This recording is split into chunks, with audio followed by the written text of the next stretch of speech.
Christian మిషనరీలు అతి తక్కువ ఖర్చుతో విద్య వైద్యం అందిస్తున్నాయని సీఎం రేవంత్ రెడ్డి కొనియాడారు. హైదరాబాద్లోని ఎల్బీ స్టేడియంలో నిర్వహించిన కృతజ్ఞత మహిమోత్సవం కార్యక్రమానికి ఆయన ముఖ్య అతిథిగా హాజరయ్యారు.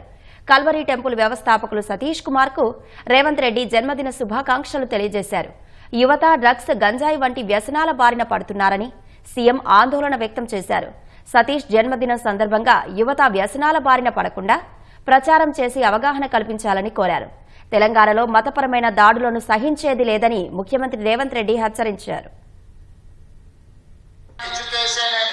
ఈ కార్యక్రమాలను క్రిస్టియన్ మిషనరీస్ దేశంలో ప్రతి పేదవాడికి అందుబాటులోకి తీసుకొచ్చింది. ఈ రాష్ట్రంలో విద్యను అందిస్తున్నది ఎవరు అని ఒకవేళ మనం ప్రశ్నించుకుంటే అవి క్రిస్టియన్ మిషనరీస్ అని చెప్పి నేను ముఖ్యమంత్రిగా అధికారికంగా ఈ వేదిక మీద నుంచి నేను చెప్పదలుచుకున్నాను. ఎవరికి ఏది నచ్చితే ఏ విశ్వాసం ఉంటుందో ఆ విశ్వాసాన్ని ఆచరించడం, ఆ మతాన్ని స్వీకరించడం అనేది రాజ్యాంగం మనకు కల్పించిన హక్కు. ఆ హక్కును కాపాడే బాధ్యత పాలకులుగా మేము తీసుకుంటాం.